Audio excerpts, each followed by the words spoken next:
Bienvenidos al episodio número 31 de Spaniard Performance Podcast. Y para los que estáis viendo en YouTube, como veis, un escenario nuevo otra vez. Es mi nuevo puesto de trabajo.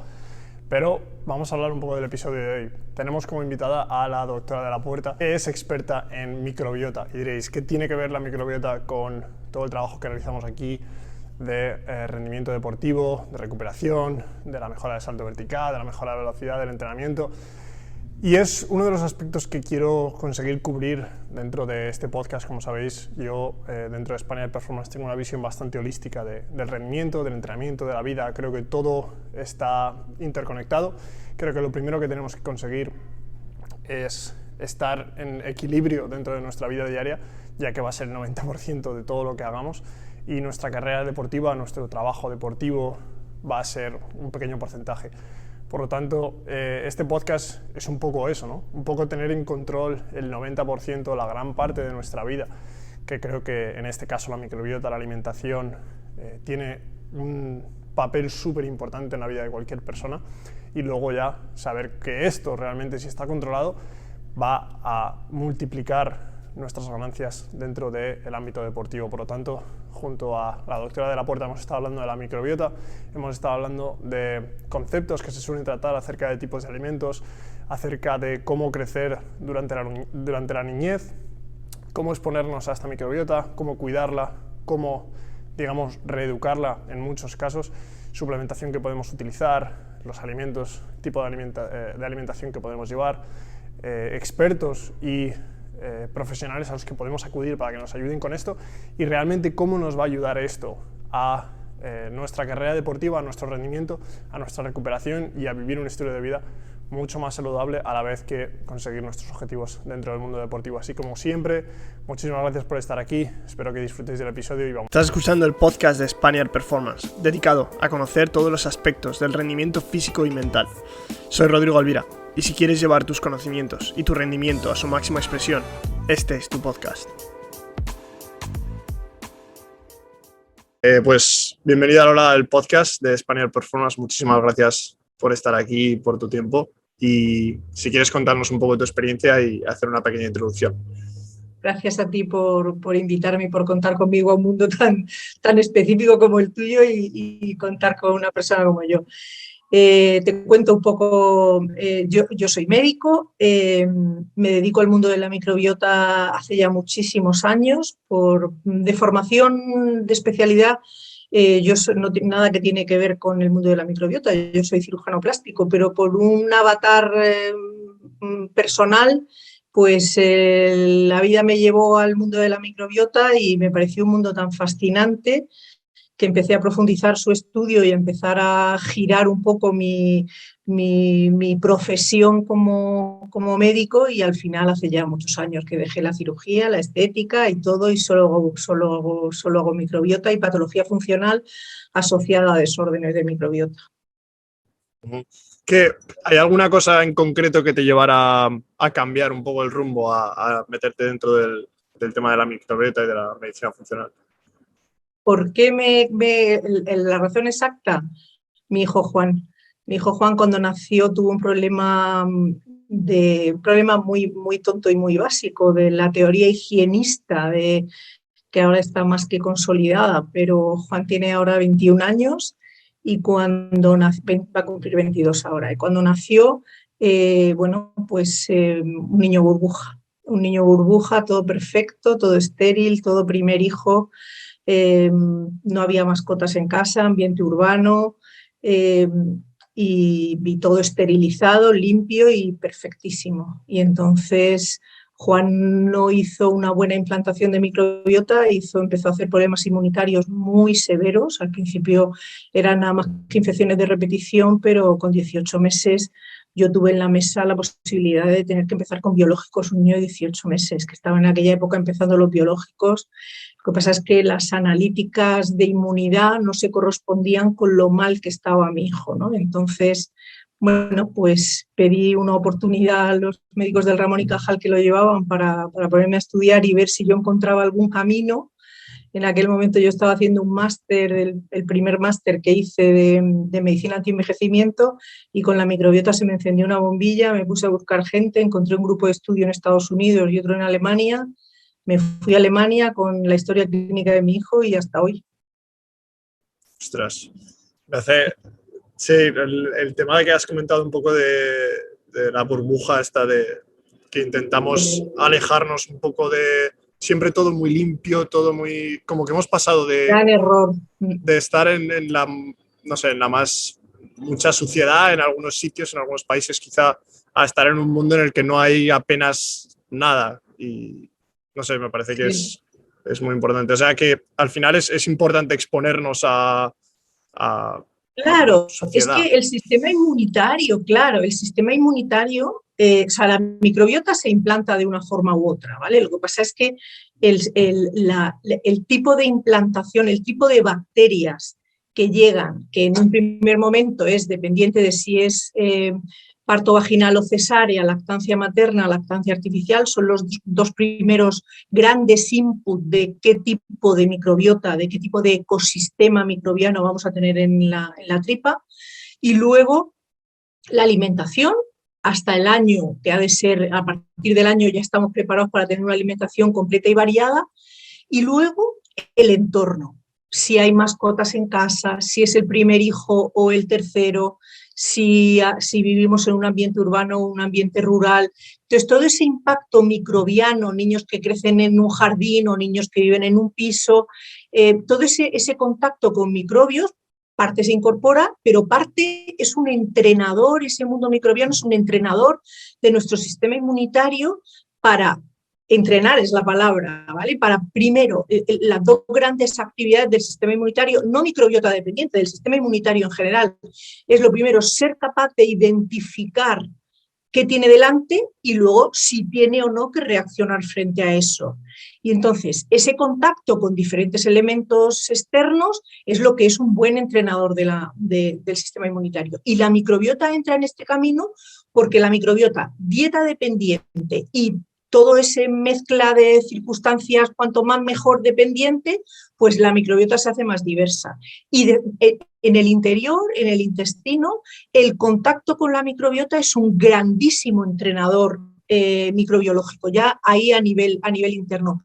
Entrenador inmunitario, perdón, la microbiota, entrenador inmunitario. O sea, está todo el rato diciendo al sistema inmunitario, por aquí sí, en contacto con las bacterias autóctonas, o cuidado, por aquí no, ¿vale? La capacidad de diferenciar eso en medicina se llama tolerancia antigénica o tolerancia inmunológica. Mecanismos de capacidad de diferenciar y reacciono o no. O sea, le digo al sistema inmunitario, tú que eres un tomate, no tengo que hacer nada. Tú que eres una salmonela, el sistema inmunitario espabila que tenemos una salmonela. Entonces, puesta en marcha de la defensa, pero previa a identificar. Y ahí es donde la microbiota, si es cortita, ha habido poco estímulo, está empobrecida, ese entrenamiento del sistema inmunitario también lo tenemos empobrecido, con lo cual empieza pues o problemas alérgicos, ahí pueden entrar, la verdad es que el sistema inmunitario funcionando mal puede ser a hipo o a hiper, ¿vale? A hipo serían infecciones de repetición o a hiper estaríamos en escenarios alérgicos, en escenarios autoinmunes, pero desórdenes inmunitarios. Entiendo. O sea, ahora una de las conclusiones que saco con esto también es en la situación actual que hemos pasado y que seguimos pasando un poco en desinfectar, mascarilla, limpiar. Aislamiento. Esto puede, al final puede pasar a ser un problema a largo plazo al no habernos expuesto a todos estos microbios que tenemos que exponernos. O sea, quiero decir, una persona adulta ya que se ha formado puede volver a ese proceso de no haberse expuesto a estos microbios de manera continua y sufrir enfermedad a partir de esto. En el adulto no lo creo, ¿vale? Porque el adulto a partir de los 5 años la microbiota ya tiene un ecosistema consolidado, que es verdad que se puede desordenar dependiente de muchas cosas y generar enfermedad, pero ya el ecosistema está hecho. El problema es la ventana del año que decíamos, a partir del año ya el ecosistema es completo. Hasta los 3-5 años, que es la ventana de maduración de ese ecosistema, los niños que han estado estos últimos 2 años o ya vamos para 3 de aislamiento, de tal, de cual, que les ha cogido en esa ventana de crecimiento en el que no hay besos, no hay abrazos, no hay contacto, hay aislamiento, hay mascarillas. Hay ya algún estudio, lo que pasa es que, claro, no están terminados, pero tengo conciencia de que hay algún estudio viendo el impacto en el desarrollo de la microbiota de estos niños que se prevé que va a ser importante. Muy bien. ¿Quieres explicarnos un poco, nos hemos metido directamente dentro del tema, pero explicarnos un poco qué es la microbiota y por qué es tan importante? Es verdad, nos hemos metido directamente en faena. Bueno, la microbiota es lo que antiguamente se llamaba la flora intestinal, ¿vale? Que no hay ninguna flor porque son todo bichos, ¿vale? Es nosotros, todo nuestro cuerpo, menos algunos pequeños sitios, la conjuntiva del ojo, pero todo nuestro cuerpo, piel y mucosas, está tapizado por microbiota, diferentes tipos de bacterias, en diferentes localizaciones para diferentes acciones. No solo bacterias, hago referencia a bacterias cuando hablo de microbiota, pero en esos ecosistemas, además de bacterias, hay virus, hay fagos, los fagos son los virus que infectan a las bacterias, hay parásitos, hay hongos, levaduras, protozoos, arqueas. Lo que pasa es que hay un predominio absoluto de bacterias, por eso cuando hablamos de microbiota hablamos de bacterias. Y entonces en esos diferentes ecosistemas que colonizan todo el cuerpo, el del intestino, la microbiota intestinal, es la más importante. ¿Por qué? Porque la superficie del intestino, si extendemos el intestino, es la mayor superficie mucosa que tenemos en todo el cuerpo. Depende de si contamos solamente las vellosidades, porque tiene esta forma anatómica como si fueran guantes de dedo, o asumamos las microvellosidades extendido. Son unos 600, 700 metros cuadrados, una pista de tenis, ¿vale? Y entonces es la mayor superficie de contacto con el exterior. La luz del intestino podemos considerarlo que es el exterior, porque está comunicado por el principio y por el final con el exterior, con lo cual es la mayor superficie de contacto con el exterior. Con lo cual el ecosistema de esa mucosa es el más relevante funcionalmente de todo el organismo. Y luego la actividad de esa microbiota, hemos hecho antes un poco una mención rápida a la inmunidad, pero la actividad de la microbiota entra en todos los palos, entra en digestivo, que es el primer escenario de salida, digestivo, inmunidad, endocrino, metabolismo, eje intestino-cerebro, neurodesarrollo, o sea, tengo impacto de ese ecosistema intestinal en un montón de escenarios clínicos. De ahí la importancia de mantener el buen equilibrio entre las colonias de microbiota. Sí, digamos que es como la principal barrera, ¿no? Que se encarga de seleccionar y de luchar, digamos, o de dejar pasar o no dejar pasar. Claro, es lo que te decía antes, son los grandes soldados, ¿vale? Que defienden nuestra muralla, que podría ser la pared del intestino, que tiene o no que ser atravesada, o sea, la permeabilidad intestinal es absolutamente selectiva, que tiene o no que absorberse. Solo deberían de pasar los nutrientes de lo que hay en la luz del intestino. El resto de elementos que se consideran tóxicos se tienen o que expulsar directamente o defendernos específicamente frente a ellos. Pero la microbiota son esos soldados que nos ayudan a gestionar todo lo que hay en la luz del intestino y a permitir o no la absorción de los nutrientes, que es para lo que tenemos ese escenario del aparato digestivo. Realmente aquí estamos hablando del intestino delgado, porque la digestión y absorción de nutrientes se produce a nivel del intestino delgado, que fíjate que es ahí, o sea, eso es una zona funcionalmente bastante fácil, digamos, no tengo una tasa de colonización muy alta a nivel de intestino delgado. La gran tasa de colonización la tengo a nivel de grueso, de intestino grueso.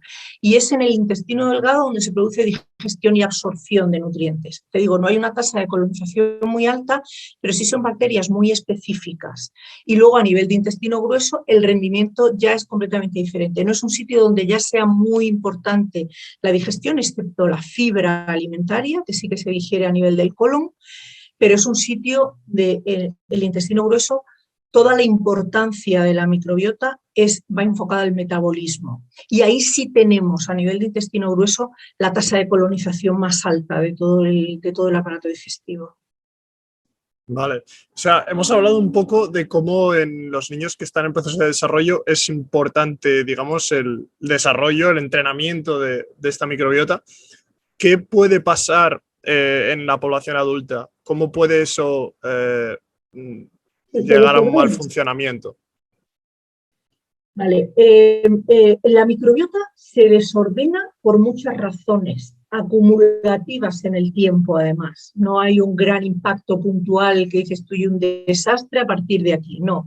A lo largo del tiempo, circunstancias como la dieta, como el estrés, tóxicos, bebidos, fumados, comidos, respirados, tóxicos de todo tipo, enfermedades, una gastroenteritis mal curada, fármacos, hay muchos fármacos que dañan específicamente la microbiota. He hecho mención al estrés y repito el estrés, la importancia del estrés. El estrés no es solo el estrés de los nervios, también el estrés oxidativo. ¿Vale? Tú que estás en el mundo del deporte, el estrés oxidativo y el equilibrio ácido-base son dos elementos que pueden a medio o largo plazo dañar la microbiota. Entonces, todas esas circunstancias mantenidas en el tiempo son acumulativas en ir dañando la microbiota. Si yo tengo un buen hábito de vida, de alimentación, de sueño, de tal, puedo soslayar esos picos de circunstancias que pueden en un momento dado determinar un daño de la microbiota, porque la microbiota tiene lo que se llama un índice de resiliencia, una capacidad de recuperarse cuando algo la agrede con muchos recursos, lo hace de muchas formas, pero si vamos sumando esas circunstancias de sueño, estrés oxidativo, antibióticos, antiinflamatorios, sueño, mala dieta, pues llega un momento que la microbiota se va recuperando, pero hay un punto de inflexión en el que la microbiota ya no se recupera. Hay pacientes que cuando hacen la historia clínica lo identifican. Me fui a la India, tuve una gastroenteritis que me ha provocado todo este lío. Que va, el viaje a la India no te provocó ni nada de este lío. Lo que te provocó este lío, o sea, ese fue, digamos, un poco la gota que colma el vaso y que desencadena tu circunstancia de ahora. Pero tú ya tenías que venir con una mala microbiota para dar lugar a esto. Claro, claro. El problema es circunstancias acumulativas. Vamos poco a poco, digamos, desordenando, destruyendo un poco esas defensas y hay un punto, ¿no?, que culmina con... Claro, pero también podemos, claro, pero en ese camino también podemos ir protegiendo la microbiota si somos conscientes de eso, de que tenemos un estilo de vida, que el estrés no podemos hacer nada con él. O el deportista que decíamos antes contigo, ¿no? Pues cómo va a dejar de entrenar, es absurdo, ¿no? Pero lo que tenemos es que, teniendo conciencia del impacto que esas pequeñas cosas pueden tener en nuestra microbiota, hagamos actuaciones para proteger nuestra microbiota. Tengamos en cuenta el tipo de dieta, si tenemos que suplementarnos de una forma u otra, para estar mirando ese apoyo de la microbiota que sabemos que por esto y por esto podemos estar pues un poco comprando su descuadre.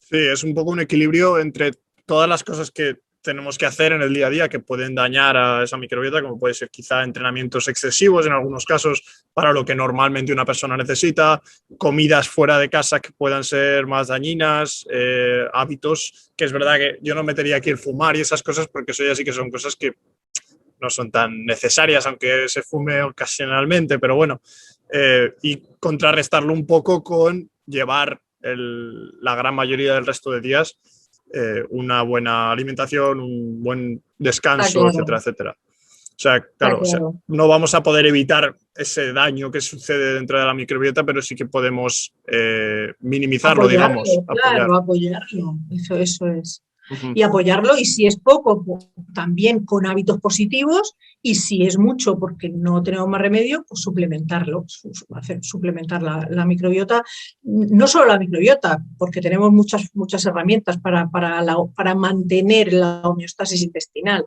La homeostasis intestinal no es solo dependiente de la microbiota, tenemos una homeostasis intestinal dependiente de la microbiota. La capa de mucus, la pared del intestino, está tapizado hacia la luz, este tubo digestivo hacia la luz está tapizado por una capa de moco, que es importantísima para tránsito, para lubricar tránsito. Es una moqueta protectora de la pared, ¿vale? Que modula inflamación y protege el epitelio. Alberga, es el alojamiento natural de todo lo que vive estable en el intestino. Si las bacterias, los anticuerpos, los ácidos grasos de cadena corta estuvieran flotando en la luz, con cada tránsito se arrastrarían. Están alojados en esa capa de mucus. Pues entonces, cuando voy buscando estabilizar homeostasis intestinal, la microbiota, por supuesto, pero hay que mirar la capa de mucus, hay que mirar cómo tengo el epitelio, esa permeabilidad intestinal que decíamos antes, que es selectiva y tiene que funcionar perfectamente. Si tengo un escenario proinflamatorio a nivel del intestino, esta permeabilidad la voy a tener comprometida, voy a tener un aumento de permeabilidad que también puedo trabajar con ella. O sea, cuando tengo que evitar o plantearme el trabajo de un intestino porque esas circunstancias me lo han desordenado, las que decíamos antes de prodisbiosis, ¿vale? Disbiosis es la palabra desorden de microbiota, pues si se acumulan las circunstancias prodisbióticas, el apoyo de recuperación es microbiota y más cosas, ¿vale? Que tenemos que ir trabajando. Sí, nombrabas el tema de disbiosis y eubiosis. Si pudieras entrar un poco dentro de estos términos y lo que significa. Y que yo los cuento rápido, pero es verdad que para hacer términos, pues es fácil. Disbiosis es desorden. Esa microbiota tiene que estar distribuida cualitativa y cuantitativamente en según qué sitios. Hemos hablado antes de la tasa de colonización del intestino delgado, es un poquito más baja, y la tasa de colonización del intestino grueso un poco más alta. Pues también es un poco diferente el tipo de bacterias que colonizan el intestino delgado que del intestino grueso, y también es un poco diferente incluso dentro del intestino grueso las bacterias que tenemos en colon ascendente, que serían bacterias de rendimiento metabólico principalmente sacarolítico, a las bacterias de colon descendente, que serían digestión de proteínas, bacterias proteolíticas, ¿vale? Entonces, una disbiosis es un desorden o en número o en distribución, desorden cualitativo o cuantitativo. Y una eubiosis es lo que tendríamos que tener todos, es una microbiota normalmente distribuida en cantidad y en calidad en los diferentes sitios del intestino. Entiendo.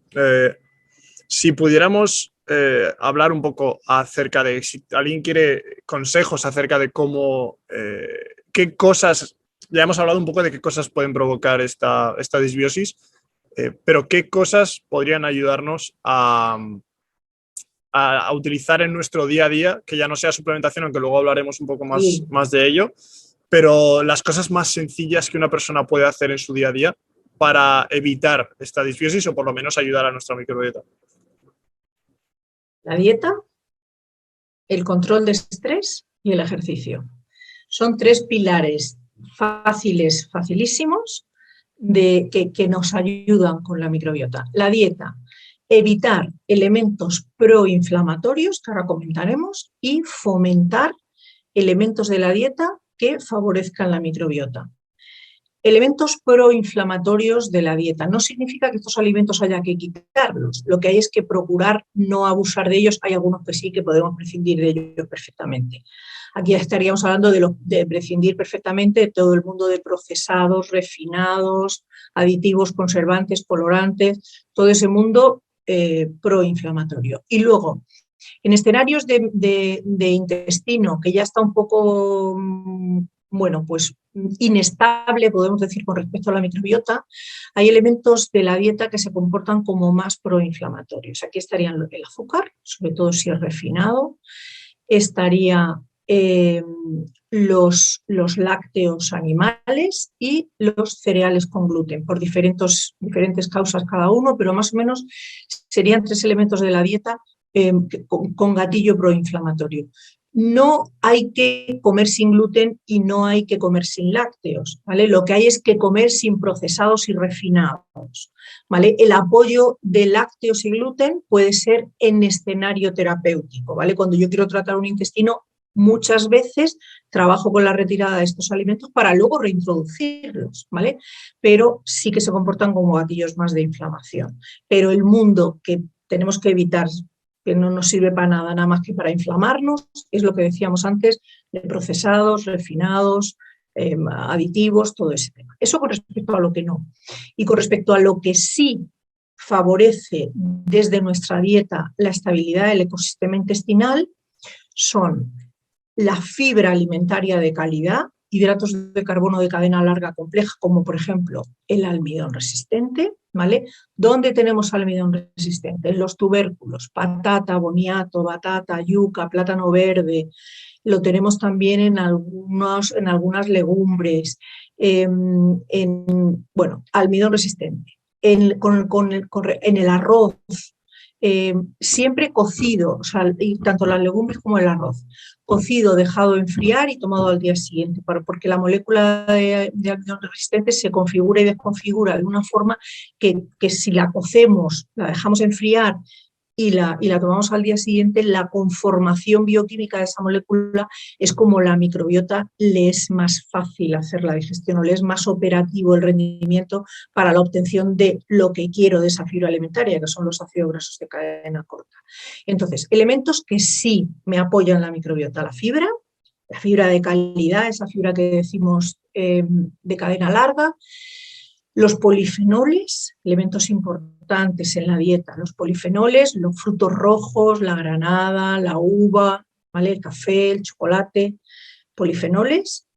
Estos nos alimentan, bueno, muchos tipos de bacterias, pero es especialmente interesante para bacterias, por ejemplo, como la Akkermansia. Akkermansia es una bacteria muy importante en estabilidad de rendimiento metabólico, sobre todo de glucemias, y en la conformación de la capa de mucus. Es una bacteria que estimula mucho la producción de las glucoproteínas, de los ladrillos que conforman esa capa de mucus, y también modula su degradación, con lo cual en la estabilidad de la capa de mucus es una bacteria muy importante. Y en estabilidad de glucemias también. Y no tenemos probióticos para Akkermansia. Bueno, mentira, hay un probiótico en el mundo solamente, pero a un precio desorbitado, y es un probiótico que se ha formulado para paciente diabético. Con lo cual, los polifenoles son buenos alimentadores de Akkermansia.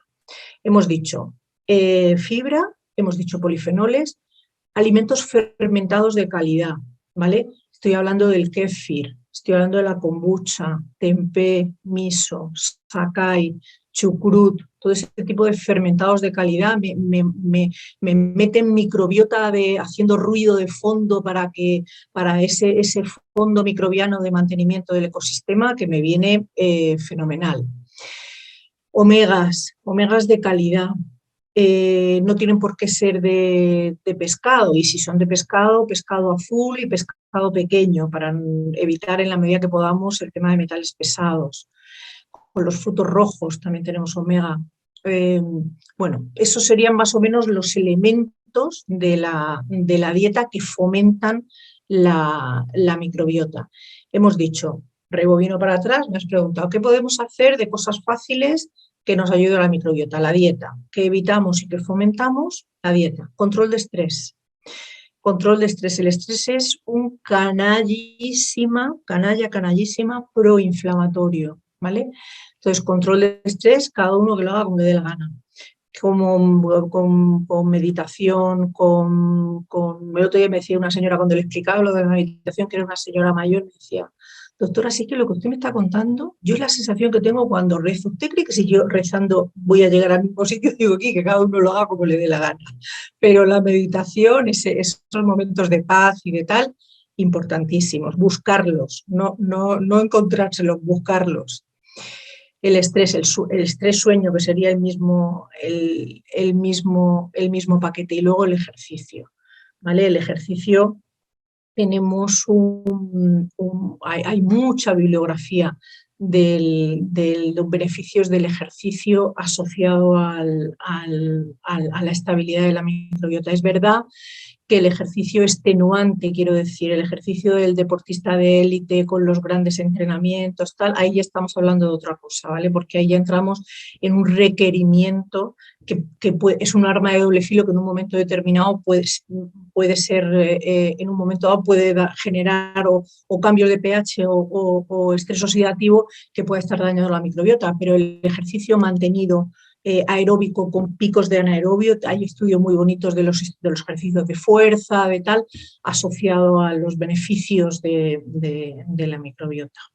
Con respecto a la dieta, no hemos comentado, muy importante, los ayunos, también grandes estabilizadores de la microbiota, no solo qué comemos, sino los ayunos intermitentes, porque los procesos, los tiempos, los timings de reposo digestivo son buenos ayudadores a la recuperación de ese intestino. Decíamos antes, el intestino tiene muchos recursos para recuperarse el solito, ¿vale? Pues entonces, esos ayunos, esos reposos digestivos me apoyan los procesos naturales del intestino de resetear, ¿no? Activan, hay una estructura que se llama el complejo miomotor migratorio, que está en la pared del intestino, que es un gran barrendero, se activa solamente en escenarios de ayuno digestivo y me ayuda mucho a resolver inflamación, con lo cual en la dieta, cuando vemos los pilares que hemos dicho que soportan, no es solo lo que comemos, sino también lo que no comemos, ¿vale? Buscar escenarios de ayuno de 14, 16 horas básicos para fomentar, con ese reposo digestivo, fomentar la estabilidad del medio. Sí, se había cortado un poco y me había perdido el hilo. Respecto al ayuno que comentabas, bueno, respecto a todo lo de la alimentación, nos has dado un montón de cosas que me parecen súper interesantes, porque creo que hay mucha información ahora que se va hacia unos extremos u otros, sobre todo respecto al gluten, respecto a las lectinas, yo creo que todo el mundo tiene claro que el tema de los refinados, de los edulcorantes, está bastante claro ya. Lo que creo que a la gente le falta por entender ahí es que en las cosas que puedes pensarte que no están, en muchos casos, cuando están empaquetados, están de una manera u otra. Y eso creo que es... Claro, pero mira, hace referencia al gluten y a las lectinas. Yo no soy nutricionista, ¿vale? Con lo cual tampoco me meteré en grandes berenjenales nutricionales, pero el gluten. El gluten, si yo tengo una microbiota buena, de sana y normal, se puede comer gluten, ¿vale? Lo que no se puede es todo el rato comer solo trigo. Entonces, si yo soy capaz de hacer un aporte de gluten rotacional, quiero decir, centeno, cebada, avena, espelta, trigo, y dentro de trigo de calidad. Y si no encuentro trigo de calidad, pues me puedo manejar con panificables perfectamente de los otros cereales con gluten, ¿vale? O sea, el problema no está en el gluten, normalmente el problema está más en el trigo, ¿vale? Pero bueno, si yo tengo una microbiota buena, el gluten no tiene por qué ser un problema, siempre y cuando lo manejemos en ese aporte rotacional y diverso de cereales con gluten. Las lectinas, que has dicho antes, fue un impacto grande el libro este de la paradoja vegetal, que volvió un poco a todo el mundo del revés cuando se publicó, de las verduras, que todas las verduras están sanas y las verduras están sanas, y de repente las verduras y las legumbres, las lectinas, como si fueran los asesinos del mundo mundial. Pues ahí lo mismo que con el gluten. Si yo tengo un buen ecosistema intestinal con un buen rendimiento metabólico y una dieta rotacional completa, diversa, variada, en principio no tiene por qué ser mayor problema. Y luego las lectinas en sí mismas, las legumbres, por ejemplo, los remojos largos y las cocciones largas son suficientes para que el impacto sea cero.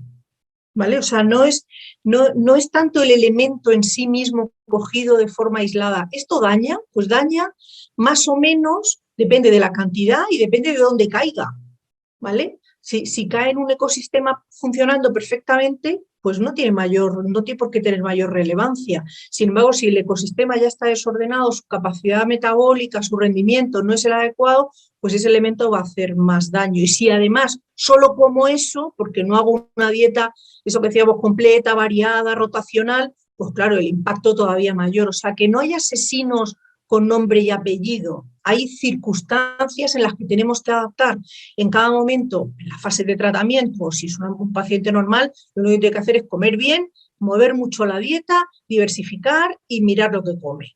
Pero si es en proceso de tratamiento, ahí sí, ahí la dieta se convierte en una herramienta terapéutica más a la hora de resolver un escenario de disbiosis. Entiendo. Y respecto al tema de los ayunos, es otro tema que se trata mucho y que hay mucha información diciendo pues, que tiene que hacer ayuno intermitente de manera diaria o que hay que hacer ayunos largos de 48 horas, hay de todo tipo de información. Respecto a eso, ¿cuál es tu opinión o cuál es tu consejo? Yo soy una gran defensora del ayuno y practico un 16-8 hace ya mucho tiempo. Porque me sienta fenomenal. Quiero decir, no recuerdo exactamente cómo llegué a empezar a hacer el ayuno, pues yo me imagino que por leyendo algo que como yo publico tú me sigues, sabes que yo publico un post todos los días. Entonces, pues leo muchísima literatura médica buscando pues artículos de interés, tal. Entonces, bueno, pues a veces no solo lo que cae en mis manos, sino a veces de forma proactiva busco bibliografía en torno a un tema, ¿no? Y el ayuno, pues debió de caer un artículo en mis manos de ayuno y dije, uy, esto qué chulo, hace ya tiempo. Y busqué y de repente dije, oye, pues por aquí hay un tiro. Lo incorporé como parte del tratamiento con los pacientes, marcar los timing de ayunos y soy practicante de ayuno. Yo normalmente en escenario cotidiano soy partidaria de ayunos 14-16, ¿vale? 16-8 en práctica diaria. Que se pueden hacer, se pueden y yo en algún momento he hecho ayunos más largos. Los ayunos más largos recomiendo que sean ayunos tutelados, ¿vale? Que no sea el paciente por su cuenta que me diga, me voy a quedar 20 horas, 24 horas sin comer.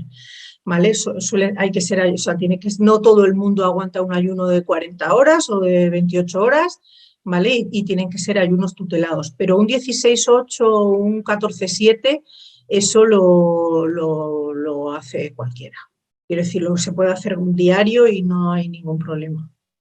Sí, hay una de las cosas que yo por experiencia propia como entrenador y yo sigo manteniéndome en un estilo de entrenamiento quizá más cercano al de un deportista que al de una persona normal y mis deportistas sí que es verdad que pues tienen casi entre 5, 6, 7 horas a veces diarias de entrenamiento.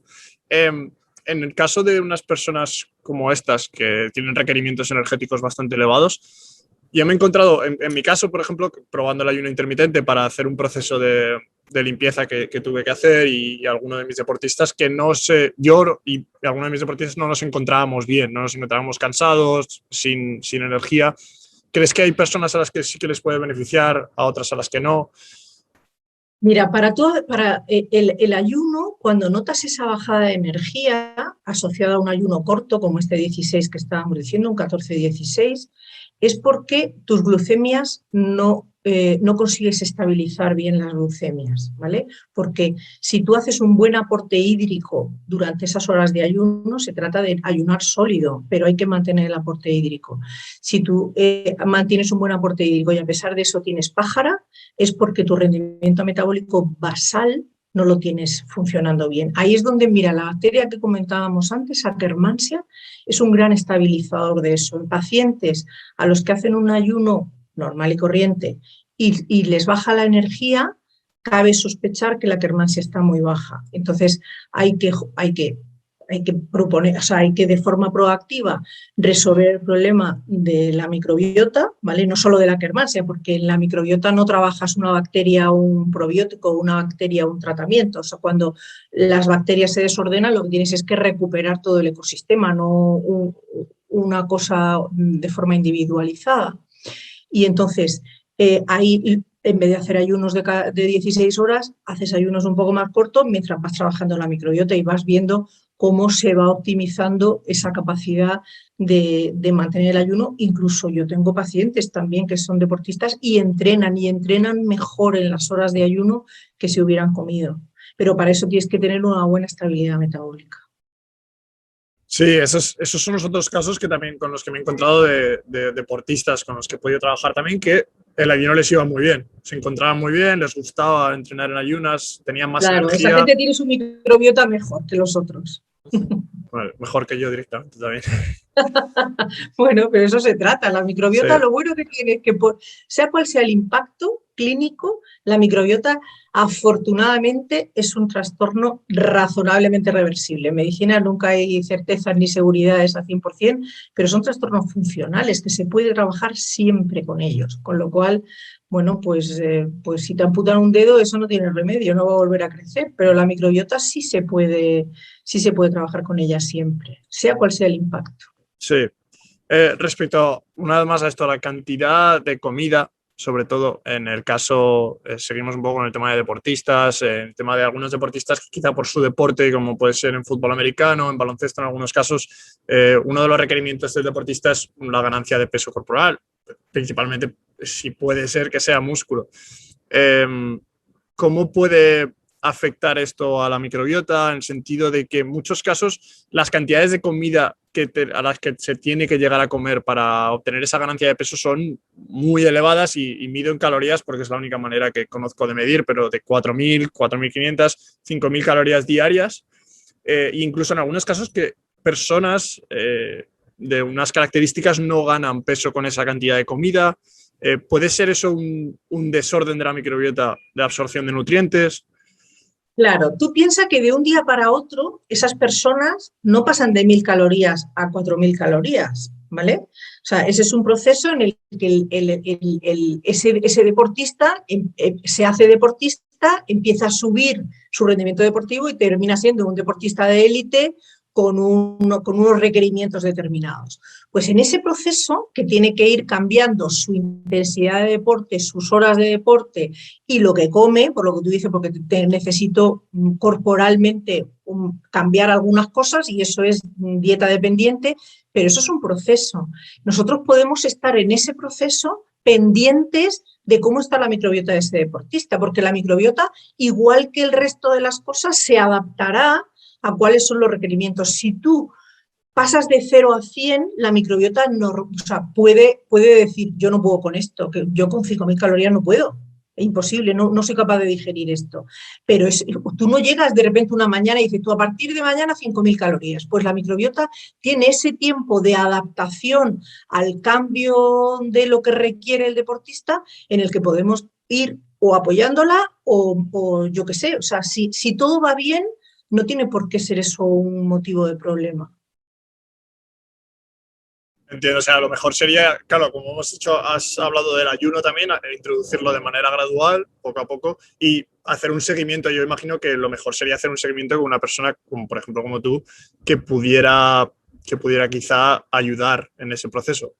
A mí, sí, claro. A mí me gusta, yo de hecho tengo algunos deportistas como pacientes que no son pacientes de enfermos, son deportistas, son personas con un requerimiento físico importante y entonces, bueno, pues yo les veo 1 o 2 veces al año a ver cómo van, si hacen o no analíticas. La microbiota se puede diagnosticar con un estudio de microbiota, entonces si hacen o no analíticas depende de cómo estén y vamos haciendo, bueno, pues apoyando con suplementación por aquí o por allí lo que vayan necesitando, pero sí, claro que eso se puede ir apoyando, se puede y se debe, yo creo, es una forma más, igual que estos deportistas de alta competición, tienen un nutricionista, tienen un fisio, tienen un coacher psicológico, tienen un no sé qué, pues tener a alguien que les vaya, que muchas veces es el nutri, que les vaya mirando su microbiota y que les vaya apoyando, pues naturalmente.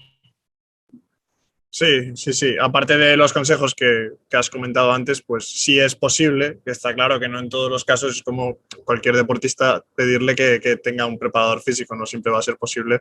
Pero bueno, empezando por los consejos que hemos hablado anteriormente, hasta pasar a pues, tener una persona que te pueda ayudar de manera, como has Claro. dicho, puntualmente y bueno, puntualmente, pero regularmente. Mm. Claro, claro, esa es la cosa. Si yo a estos pacientes, o sea, a estas personas las veo 1 o 2 veces al año para marcarles pautas diarias. Quiero decir Ujú. que yo les reseteo 1 o 2 veces al año, pero para ver qué tienen que ir haciendo. Sí. Yo no tengo que estar presente en su vida todo el rato. Ujú. Sí. Eso es algo que, por ejemplo, una persona que quizá, un deportista en este caso, que está haciendo este proceso, en el momento en el que tú introduces quizá pues algunos nuevos hábitos o ahora hablaremos de los prebióticos o de la suplementación, es algo que el deportista, o sea, que esa persona nota de manera rápida, quiero decir, nota mejores digestiones, se ve eh, en términos de sintomatología, se ve algo fácilmente. Claro, estamos hablando de un trastorno funcional, ¿vale? Con lo cual, cuanto peor estás, mejor para mí, porque más posibilidades tengo de ayudarte. Y más rápido el tema del cambio, pero es un trastorno funcional y eso no cambia de la noche a la mañana, no es un interruptor on-off, ¿vale? Es un proceso en el que hay tanto para desordenarse como para reordenarse, es un cúmulo de circunstancias que se tienen que ir engranando, ¿vale? Para mal o para bien. Entonces, no de repente un día amaneces con el pelo verde, si lo tenías negro, eso no es así, pero sí es un proceso en el que hay síntomas que sí a corto plazo puedes decir, hago mejor las digestiones, estoy durmiendo mejor, ya no me duele la barriga, estoy menos hinchado. Lo que pasa es que yo me planteo normalmente cuando hago tratamientos a full de un intestino que viene con mucho descuadre, normalmente monto tratamientos en fases, en 2 o en 3 fases, y cada fase igual tiene mes y medio, 2 meses. O sea que esto no es una carrera al sprint, esto es una carrera de fondo en la que tenemos, lo que te digo, ir abordando múltiples cosas para recuperar el descuadre.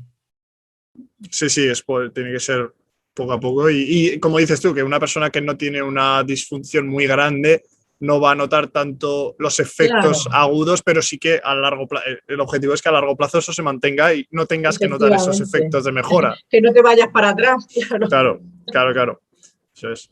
Eh, Hablando ahora de tema más, hablando de lo que podemos hacer, tema de suplementación, porque hablamos, se escucha mucho prebiótico, probiótico, sobre todo aquí en Estados Unidos, yo viviendo me he dado cuenta de que cuando vas a un supermercado tienes una cantidad de probióticos, te ponen números como 5 billones o cosas así que igual confunden un poco y lo que yo he escuchado normalmente, pues que lo mejor es ver qué es lo que necesita cada uno realmente. Para que la gente se aclare, igual que lo de disbiosis y eubiosis. Probióticos, bacterias vivas, cepas vivas de probióticos. Prebióticos, fibra alimentaria de un tipo o de otro, fibra alimentaria que alimenta a las bacterias, con lo cual tenemos pro, la bacteria directamente, y pre, el alimento de las bacterias. Luego hay más términos, simbióticos, productos que tienen pro y pre. Ese sería un simbiótico. Posbióticos.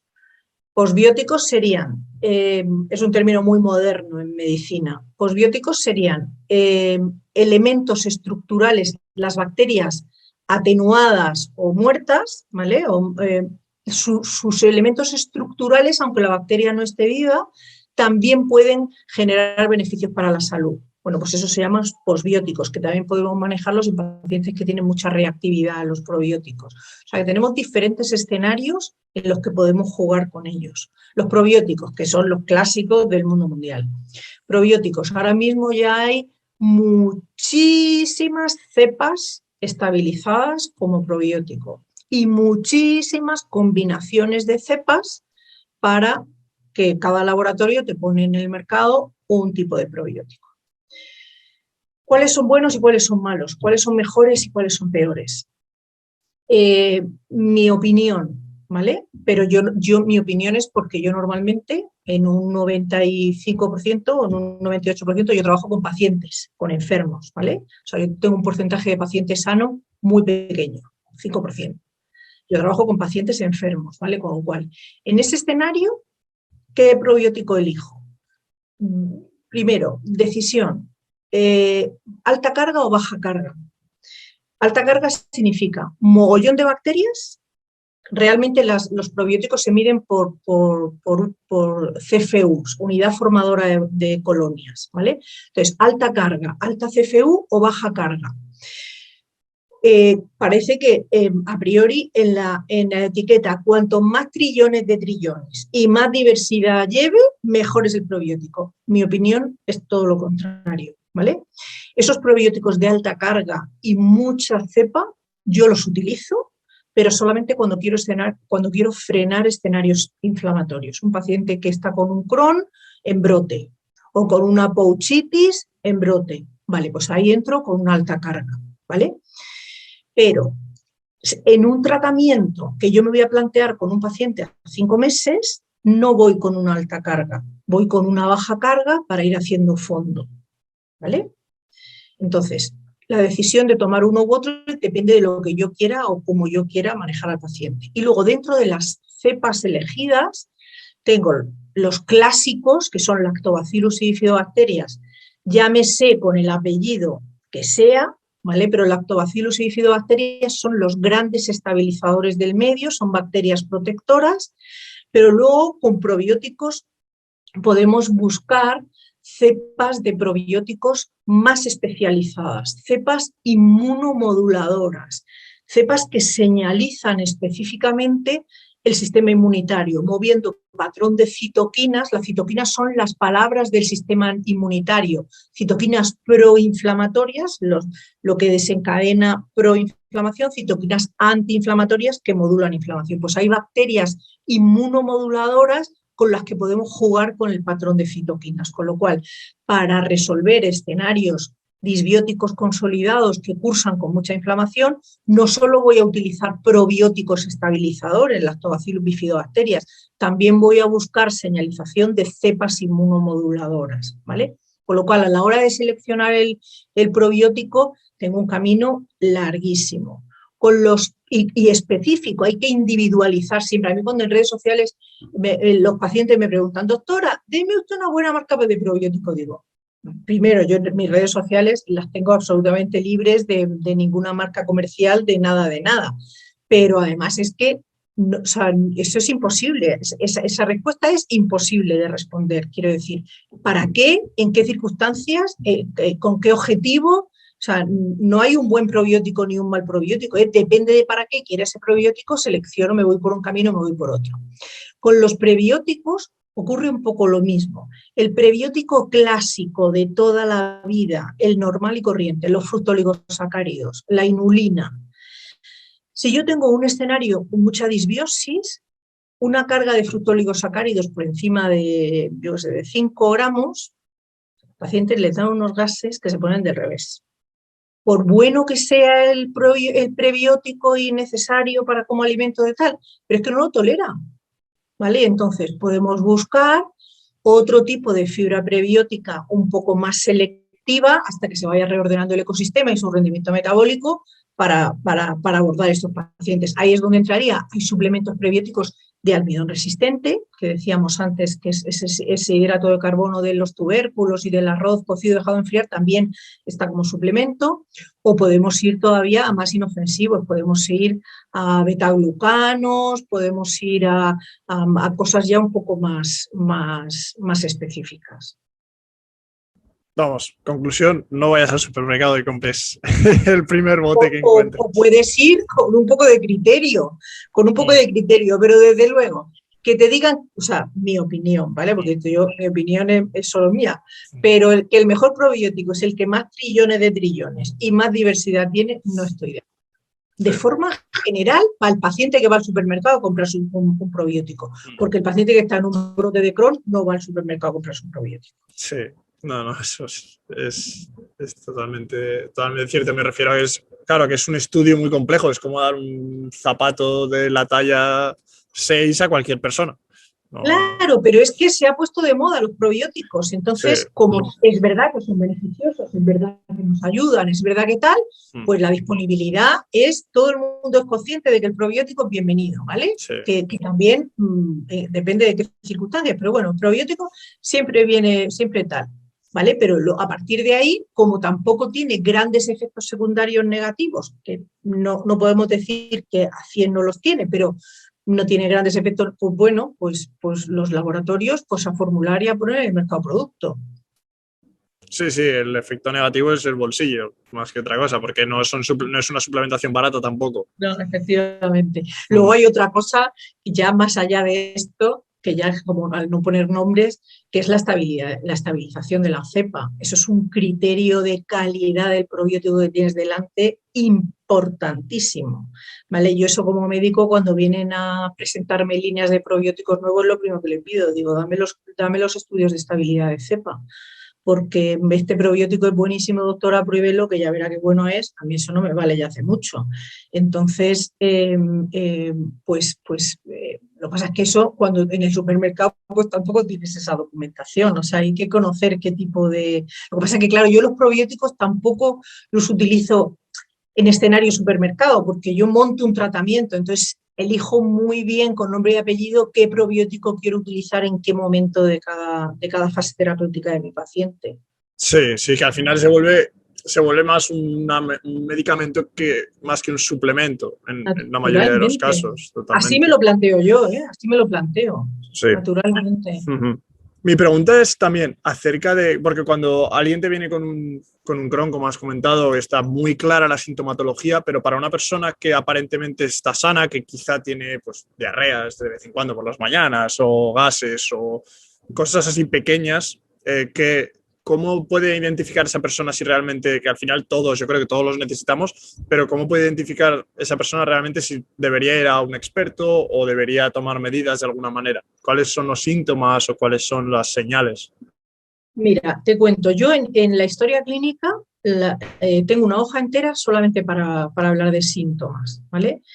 Pero un paciente sano es un umbral de tolerancia al que nos hemos ido acostumbrando que cabe todo, ¿vale?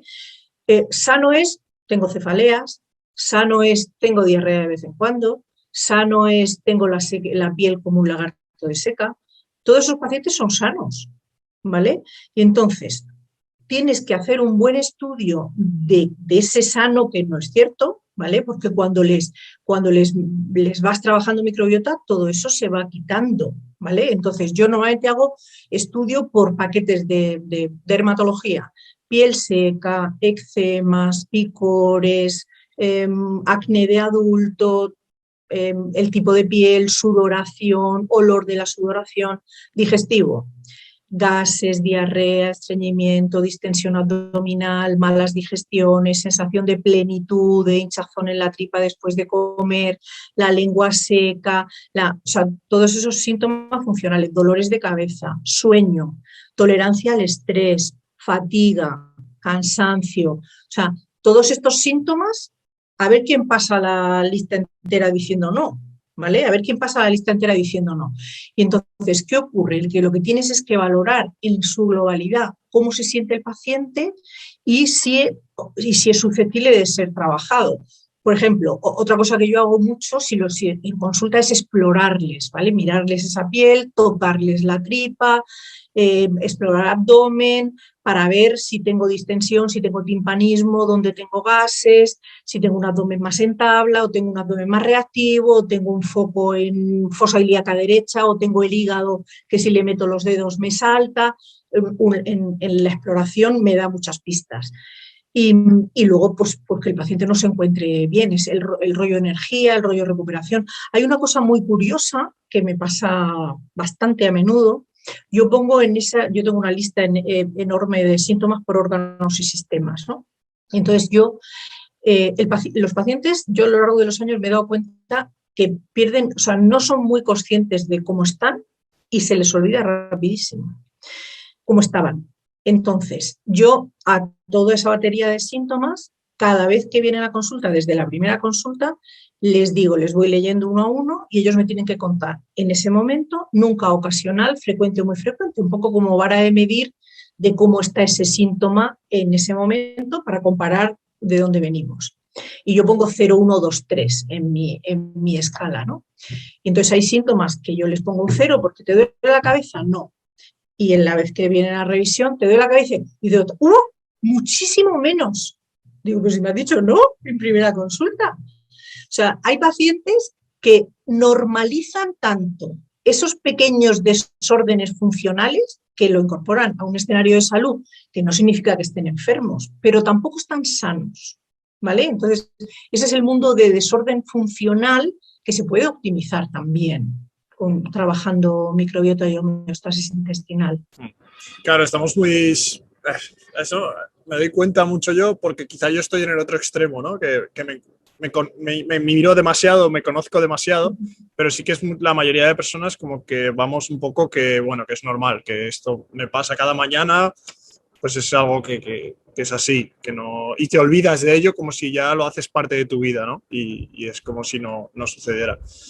En los pacientes como tú, en los procesos de recuperación, los que se miran con lupa y se apuntan, porque hay pacientes que vienen con las tablas de los días de los que le ha dolido la cabeza con un grado de intensidad de 0 a 10, eso también tengo alguno, o le duele la cabeza o ha tenido no sé qué rollo, ¿vale? Y entonces, eso también es un poco locura de manejar. Yo le digo al paciente, rompe esas tablas ahora mismo, porque la mejoría de los síntomas nunca es lineal, siempre es así, ¿vale? La microbiota, o sea, el mundo del intestino es tan multifactorial que la mejoría nunca es lineal. O sea, hay cosas que dices tú, pero sí, estoy haciendo el tratamiento bien, no he cambiado nada de la dieta, o sea, nada ha cambiado y de repente hoy estoy que no tiro de mi alma.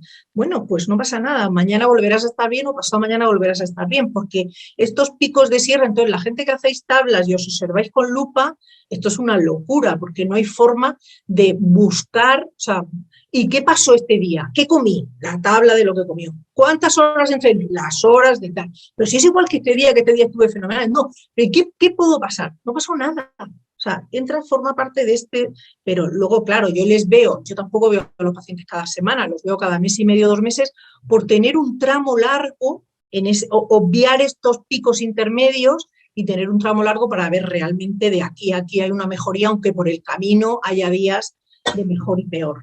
Claro, claro. Y no se debe a nada que tú hayas hecho peor ni a nada. Sí, que al final es conseguir una mayor frecuencia de encontrarse bien, aunque va a haber días en los que te vas a encontrar mal.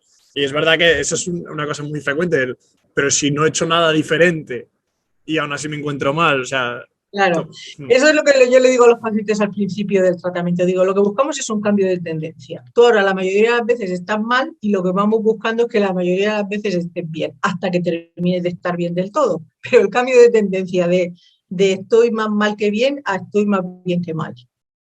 Sí, totalmente. Encontrar un equilibrio y un equilibrio también en no focalizarte. Yo creo que focalizarse mucho en un problema quizá lo hace incluso más grande de lo que es en muchos casos. Naturalmente. Es todo lo contrario de lo otro. Bueno, había un par de preguntas que me parecieron interesantes, pero hemos tratado ya el tema del gluten y las lectinas, ya hemos hablado de ello. Pero una de las preguntas es, que es muy frecuente, que cuál es la causa del hinchazón abdominal, que le sucede a muchas personas después de comer. Bueno, la tripa se hincha después de comer por muchas razones. Si hay un escenario inflamatorio, ese cambio en el rendimiento metabólico de la microbiota puede ser un motivo de distensión abdominal. La ingesta de hidratos de carbono, los azúcares simples, la fructosa, lactosa, los polioles, son elementos de la dieta. Esos azúcares simples no se absorben por difusión pasiva, se absorben receptor dependiente, ¿vale? Entonces, cuando hay un escenario de disbiosis e inflamación, los receptores de esos azúcares simples no captan o están desconfigurados anatómicamente por la inflamación, entonces no captan también los azúcares, que serían los transportadores, entonces los azúcares se quedan sin ser absorbidos en la luz del intestino. Eso ocurre en el delgado, que era donde habíamos dicho que se hacía la digestión y absorción. Entonces pasan al intestino grueso, donde ya la microbiota es diferente, el rendimiento es diferente, entonces ellas se comportan como osmóticos, empiezan a generar gases, inflaman, ¿vale? Entonces las razones por las que de una forma u otra la tripa se hincha pueden ser varias, pero de fondo lo que tienen es siempre desórdenes funcionales del intestino. Microbiota dependientes en su gran mayoría. Sí, acaba siendo una disfunción, una disbiosis de lo que hemos hablado anteriormente. La última pregunta, que os vuelve un poco a la pregunta de los suplementos, pero es ¿qué otros suplementos, aparte de probióticos y prebióticos, que ya hemos hablado de ellos extensamente, recomendarías de manera que una persona pudiera tomar de manera habitual, sin preocuparse realmente de necesitar hacer una analítica o necesitar algo más específico? Los omegas. El omega 3, a mí me gusta también trabajar con el omega 7, pero vamos, principalmente el omega 3. Los betaglucanos de las setas son grandes estabilizadores del medio intestinal. A mí me gusta mucho la melena de león y el reishi. ¿Qué más? Los probióticos, los prebióticos. Se puede soportar con algún ácido graso de cadena corta puntualmente. El butirato es una buena herramienta de apoyo para inflamación. Hay que tener cuidado en pacientes dependiendo del tránsito, pero bueno, como suplemento de apoyo. Pero los básicos de no mirar, los probióticos, prebióticos y los omegas. Importantísimo el mundo de las vitaminas para la homeostasis intestinal, principalmente con mayúsculas, la vitamina D de Dinamarca y las vitaminas B de Barcelona, sobre todo la B12, ¿vale? Escenarios importantísimos para el mantenimiento de la homeostasis intestinal, con lo cual atentos a cuál es la cuantificación de vitaminas en esos pacientes porque también es importante. El magnesio sería también otro, dentro de la micronutrición, el magnesio y el zinc son dos elementos importantes en la estabilidad del intestino, pero tampoco podemos estar a lo loco tomando magnesio y zinc, esto no tiene ningún sentido. Pero si hay déficit sí es importante por el impacto que puedan tener en el mundo intestinal. Muy bien, pues bueno, hemos cubierto un montón de temas y podemos dejarlo aquí. Muchísimas gracias, Lola, por estar aquí. Gracias a ti por invitarme.